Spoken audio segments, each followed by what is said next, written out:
The top business stories live from the Sky newsroom. Thames Water's creditors work on a plan to save the company and pull off the biggest turnaround in UK corporate history. The Chancellor reconsiders changing the tax status of non-DOMs amid warnings that it won't raise any money.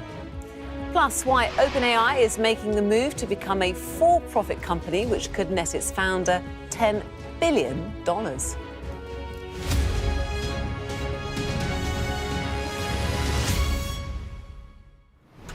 Hi there, very good afternoon. You're watching Business Live with me, Emma Crosby. The last 7 days have seen a flood of news about the financial plight of the UK's biggest water company, Thames Water. Reports that it could run out of money by Christmas have seen the company downgraded by ratings agencies and left creditors scrambling to try to save it. Let's get more now from our business correspondent, Paul Kelso, joining me in our studio here. And downgrading even further into junk status. I mean, for a British utility, this is embarrassing to say the least. It's embarrassing, and it could be material for what happens to Thames. We know Thames Water's in trouble, but this last week, it's like an emptying bath. The fate of Thames Water seems to be accelerating the closer it gets to the plug hole. A week ago, Thames Water told us that it would run out of money unless it could persuade its creditors, who it owes £16 billion in total, to release some funding that they control.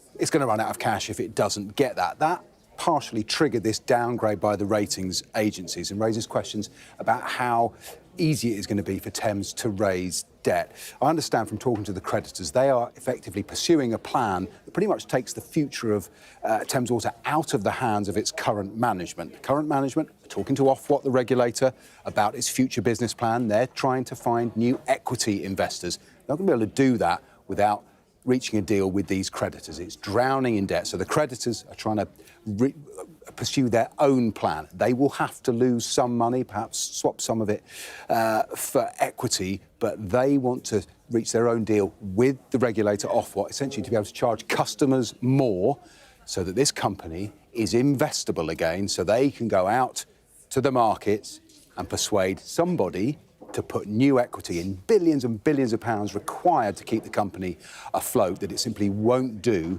unless everybody agrees on a plan. There are many moving parts here. The future of the company depends on it. It sounds like a real headache, and the deadlines are real, aren't they? So what happens next? Yeah, they're coming fast. I mean, this debt, Thames has been selling bonds. That's how it has raised money. One of them coming up at the end of the first week of October, around £530 million. Everybody expects that to be rolled over.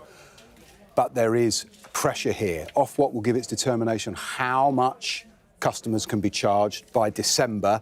The creditors are trying to persuade Ofwat to do this deal and try and seek new equity investment, all the while being watched by a government. The alternative to this plan working is Thames topples into an administration run by the government. That would cost £2 billion a year to the taxpayer. Nobody wants that, not least of all as the government want in a couple of weeks' time. They're inviting the world's investors to London for a big summit. They're going to need international markets to invest in Britain. If they can't make a basic utility work for investors, it sends a very, very difficult message about the state of the UK as a place for the foreign investors we rely on to put their money. No doubt you'll be covering that for us next week, Paul. For now, thank you very much. Paul Kelso there, our business correspondent. Well, let's just take a break now from our business coverage and bring you the very latest of what's happening in the Israel-Lebanon war so far. And in the last 2 minutes, we've seen a plume of smoke rising above the capital, Beirut, following an explosion there. Bringing you the very latest pictures now. And let's speak to our international correspondent, John Sparks, joining me now live from Beirut. John, good to see you. What is your understanding of what's happening there? Well, a series of large explosions around the capital took place about 15 minutes ago. I'm just going to step out of the way. Our camera is pointed towards a district in South Beirut called Dahia. It's a Shia Muslim neighborhood. It is controlled by Hezbollah. It has been attacked now 5 times in the last week. You can probably see a big plume of black smoke now drifting over the sea. Our cameras were rolling, however, when those strikes hit the neighborhood. Let's have a look. There you can see big plumes of black smoke going up. That is the direction of Dahia. That is the neighborhood that the Israelis have been targeting this week. They have killed a swathe of top Hezbollah leaders this week. Funeral taking place today for a commander who was killed yesterday. We were on the scene yesterday in Dahia. But these strikes, not just in Dahia, but in parts of the capital, other parts of the capital as well. And we think this is the widest series of Israeli airstrikes over the course of the past week. So this is a significant development. I mean, as for other matters like the ceasefire, talk of a ceasefire, talks about talks, well, that has really evaporated now, hasn't it? These strikes also talk to the vulnerability of Hezbollah, an organization that does not seem to be able to protect its senior commanders or its rank and file members. They are clearly vulnerable. And I think it also says that this conflict continues to intensify. We're not talking about a war on the southern border. It is coming to the capital here in Beirut. These are significant strikes all over the capital. We'll continue to watch what is happening here. Certainly a lively moment. In our position here on the coast, we could hear people shouting with surprise, grabbing their things, leaving, other people just watching and staring. Clearly, the war is coming to Beirut. And John, as we talk to you, let's just bring you the very latest news that we're hearing. This is via the Reuters Newswire service. The Israeli military confirming those airstrikes, of course, as we can see from very evidently behind you, saying it's targeted Hezbollah's central command in Beirut, in the southern suburbs. What do you make of that?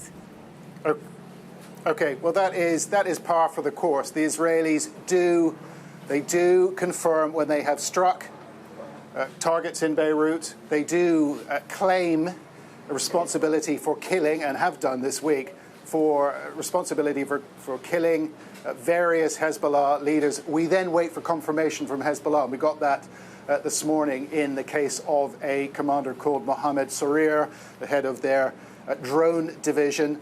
Doesn't always happen. We don't always get confirmation from Hezbollah. That has happened on one occasion this week. But you know what? The Israelis have been cutting through the top leadership of Hezbollah, this organization, the most powerful non-state actor in this country, certainly increasingly vulnerable. Their communications are down. They've been taken out by Israel, and the Israelis seem to be able to take out their top leaders. Certainly, they will be after more Hezbollah leaders. That would certainly be behind the motivation behind these strikes. But you know what? They've been taking place in other parts of the capital as well. We're getting conflicting reports on that. But it's not just where we are looking south towards Dahia.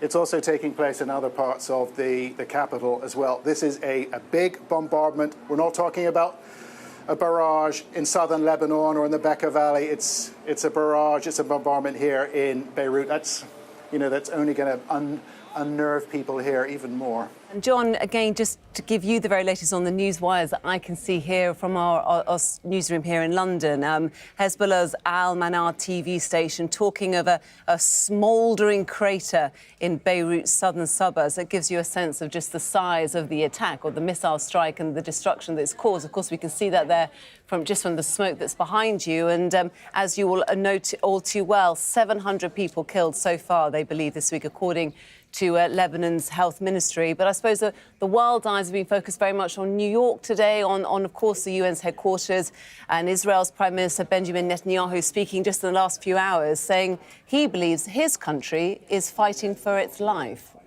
Well, how has that been received where you are? Yeah,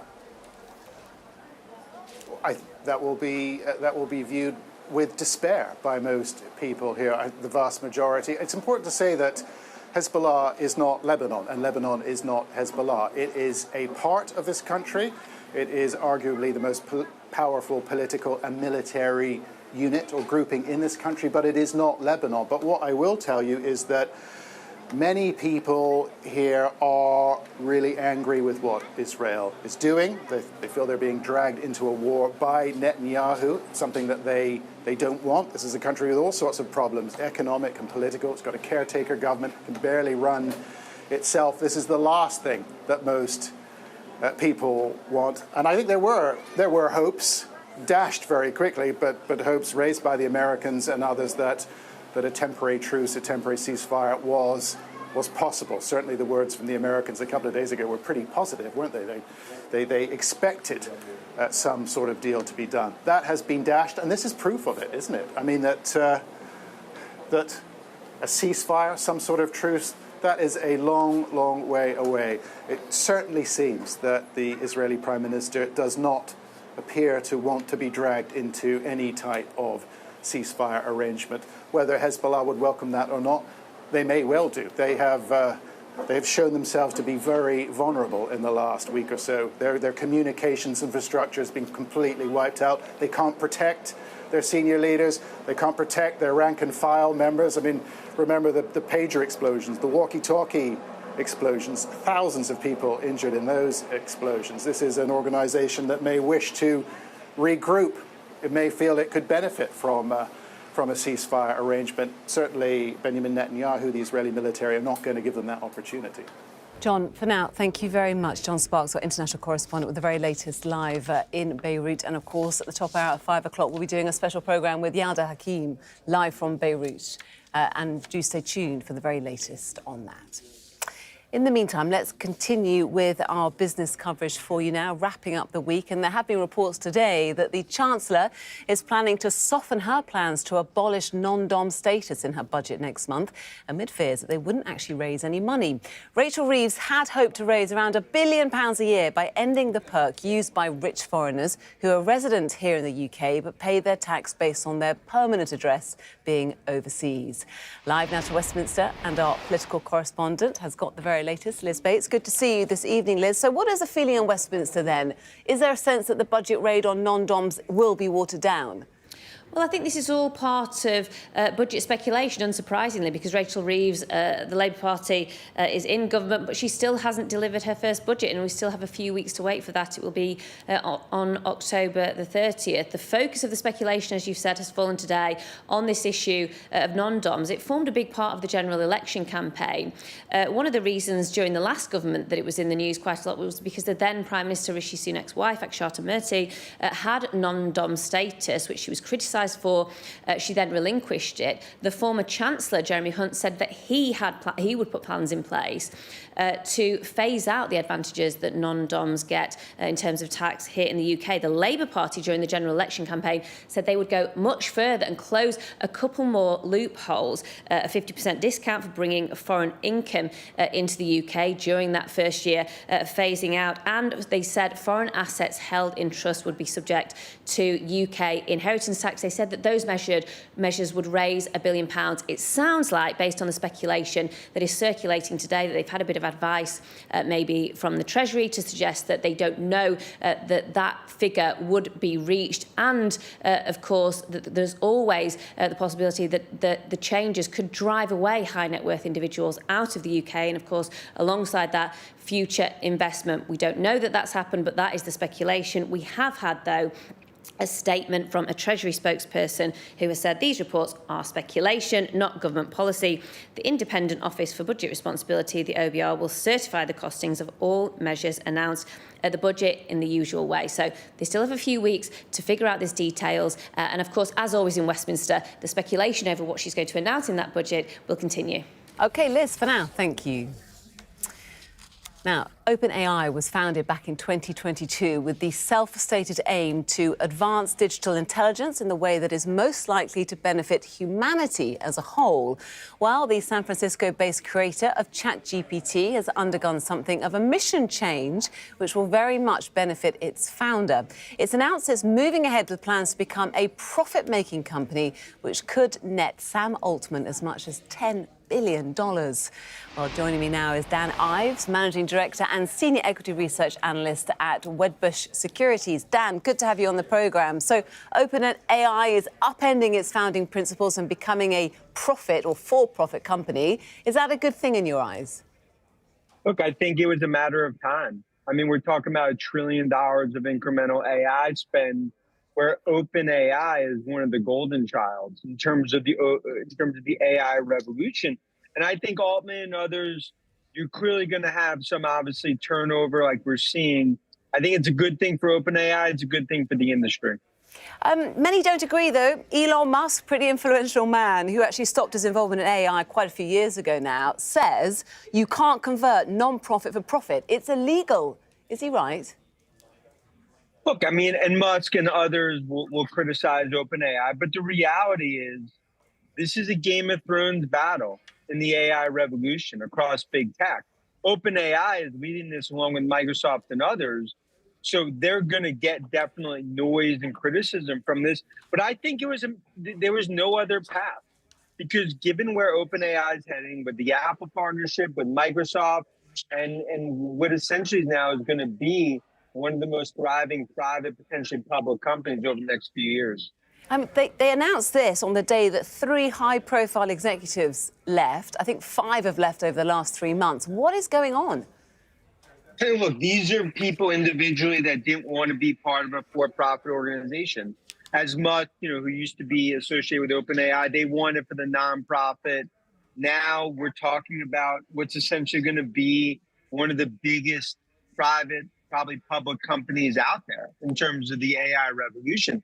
So you're going to have clear turnover, but Altman is the most important part. Him staying at OpenAI. Remember the potential coup that happened back last fall? I think they've gone through a lot of turnover, but ultimately, this is a yellow brick road, not just the profitability, but it's a big part of this AI revolution where OpenAI stands. Talk about the yellow brick road. Sam Altman could be set to enter the ranks of big tech billionaires. He could be on course to get $10 billion worth of shares. Does that sound right to you? Yeah, look, Altman, when you think about the Mount Rushmore of AI, you have godfather of AI, Jensen, NVIDIA, Nadella, and Altman's going to be up there, right? And I think this is also part of it. Some didn't want to be a part of this. But the reality is OpenAI is a key ingredient in the recipe for success for the overall AI revolution. And ultimately, despite where this was all headed, they had to go down this path. So what does he become the next self-styled emperor of Silicon Valley? Is he following the footsteps of Mark Zuckerberg now? Oh, yeah. I mean, he might start wearing a black leather jacket soon in terms of Altman. So he's going to go down the Jensen, Zuckerberg, and other paths we've seen in terms of what I believe could be one of the most valuable companies in the world when you look out over the next 3, 4, 5 years.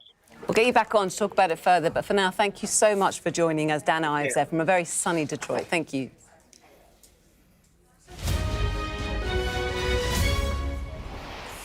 Well, let's look at how the markets have fared today and indeed for this week, because in Europe, all the major indices have remained in positive territory. Those luxury brands still buoyed by those Chinese stimulus packages we talked in depth about this morning.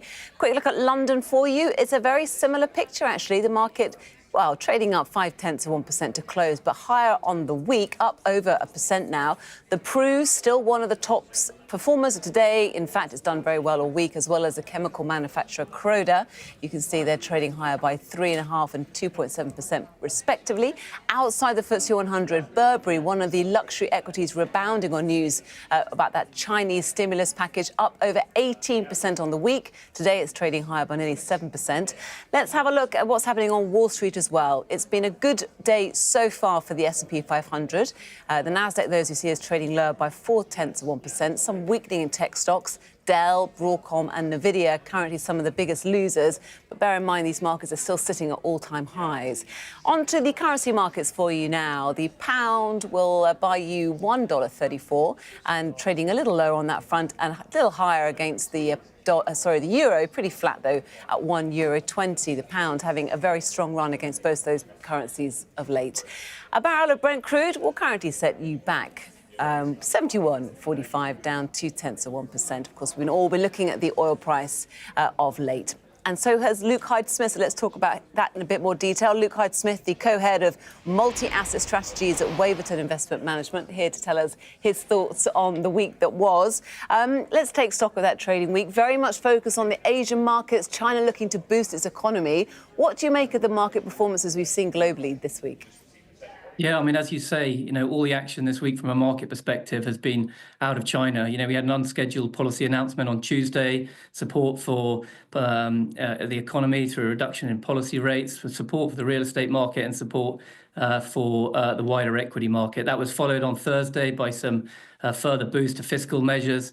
So, building on the big Fed cut of last week for 50 basis points, we've now got China stimulus. And interestingly, we had a revision higher to some of the US growth data. So you can see why, markets are in a positive mood as we end the week.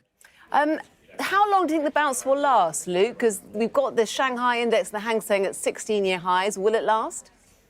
Well, I think, it's been a tricky environment in China. There is no doubt there are some sort of fundamental issues, but, I think that Xi and the government are very focused on ensuring that the economy reaches its 5% growth target. And I think, with the policy support from the Fed and other central banks, I think there is a grounds for given the opportunities that we're seeing in many companies from a bottom-up perspective, that the markets can continue to be resilient. OK, let's have a look at the oil price. We talked about it in length. It's a fascinating kind of commodity right now. It's been declining all week. What do you think is going on? Well, big announcement this week from the Saudis with regards, looking to increase production at the next meeting, which is 1st of December. I think, investors will look at that and think back to the 2014 scenario where, shale oil really came to the fore and the Saudis tried to protect market share. Oil at that stage fell below $40 a barrel. Now, we don't think we're going back to those levels, but until we get some clarity on the supply picture, I think, oil's going to be range bound at best. But having said that, we do see some opportunities in the equities. I think Shell's been weak this month, nearly down 10%, but total shareholder return with buyback and yield circa 10%. We think there are grounds for optimism with regards, the long-term performance of that company and the opportunity that might present this month. And gold? Yeah, gold, as we record, the S&P hitting all-time highs. I think it's interesting and probably underreported that gold continues to be very strong, up nearly 30% in dollar terms. Central banks have been one of the key purchasers of gold, but with weakening dollar, yields declining, and indeed central bank cuts from the Fed, we've seen a pretty supportive environment for gold. One of the areas that we really like on the gold side is the miners. It won't have escaped your attention that Centamin received a bid earlier in the month, and we think Newmont looks very well positioned from here, given the current gold price and the operational efficiencies that company is making. And very briefly, if you can, in a word, are you optimistic about the UK economy? Oh, UK economy in one word. I mean, I think that's going to be difficult to wrap up. But, look, inflation's under control. I think, the OECD increased growth forecasts for this year and next. As you mentioned, all eyes on the budget. I think there is policy support if we need it. But from an inflation and a growth picture, we remain constructive. And certainly from a market perspective, plenty of value on offer. We'll leave it there. Luke, have a great weekend. Thanks for joining us. Luke Hyde-Smith, co-head of multi-asset strategies at Waverton Investment Management. Well, let's bring you the latest and new pictures from Beirut after we're being told a huge airstrike and huge explosions have rocked Beirut as Israel says it struck Hezbollah's headquarters in the southern suburbs. These are the latest pictures. You can just see from the screen there the massive plumes of red and black smoke. Yada Hakim, live from Beirut, coming up for you at the top of the hour here on Sky News.